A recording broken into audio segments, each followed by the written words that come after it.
Hermenêutica bíblica, e no vídeo de hoje eu quero tratar sobre um alerta quanto ao emprego da terceira regra formal da hermenêutica. E qual que é a terceira regra formal da hermenêutica, como eu já tenho tratado nos vídeos anteriores, é que sempre se deve consultar o contexto, isto é, os versículos ou os capítulos, os versos, né, ou os capítulos que precedem e seguem o texto estudado. Então, essa é a terceira regra formal da hermenêutica. Tenho lá, o Senhor meu pastor, nada me faltará, ou então entrega o seu caminho ao Senhor, confia nele, tudo fará, Salmo 37,5, lá tem o verso anterior, que é os 37,4, e o verso posterior, que é o 37,6, por exemplo.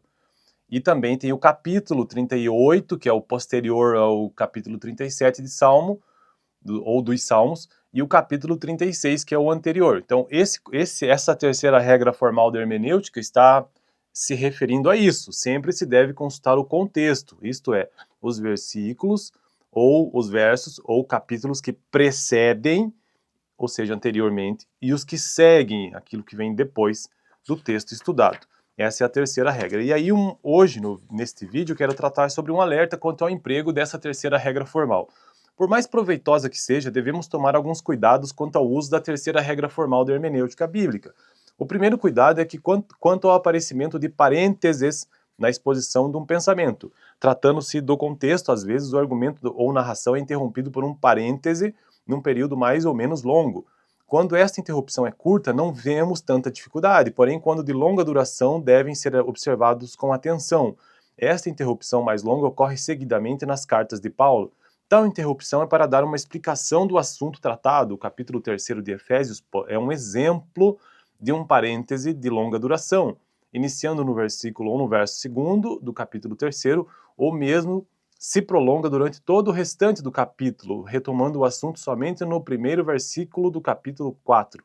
Outros exemplos são Efésios 2, capítulo 2, versos 14 e 18, e Romanos 2, capítulo 13 ao 16. O segundo detalhe diz respeito às conjunções que aparecem no início de um capítulo ou versículo e que implicam a continuação do exemplo. Por exemplo, a continuação do assunto. Exemplo, mas, porque, são termos, vocábulos aqui, mas, porque, porém, pois, assim, sendo que, portanto, entretanto, por esta razão, a fim de sorte que, visto que, dentre outros, tais conjunções devem ser consideradas após a análise do assunto anterior, tema desta regra formal. No final das contas é isso, né?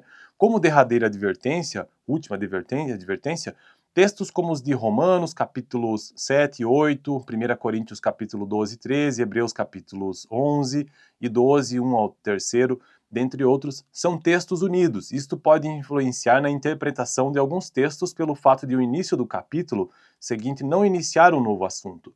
O leitor perceberá que o assunto continuou mesmo após ter encerrado o capítulo.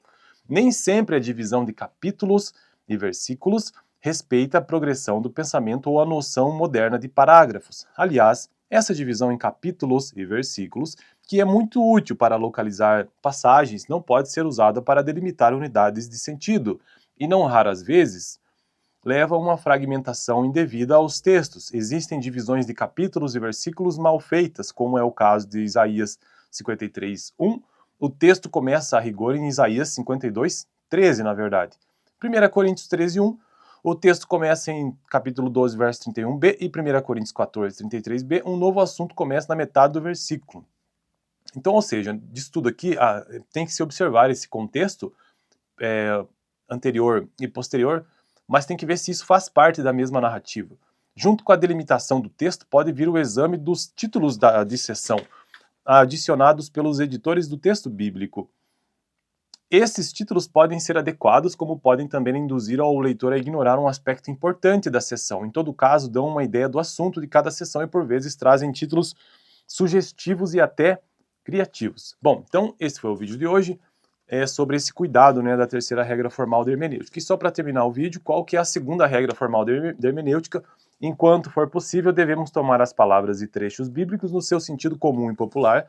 A primeira regra da hermenêutica é essa aqui que eu acabo de mencionar. Aliás, essa que eu acabo de mencionar é a primeira regra formal da hermenêutica. Enquanto for possível, devemos tomar as palavras e trechos bíblicos no seu sentido comum e popular. A segunda regra formal da hermenêutica: sempre se deve tomar as palavras bíblicas no sentido indicado pelo conjunto da frase. Fico por aqui então. No próximo vídeo eu quero tratar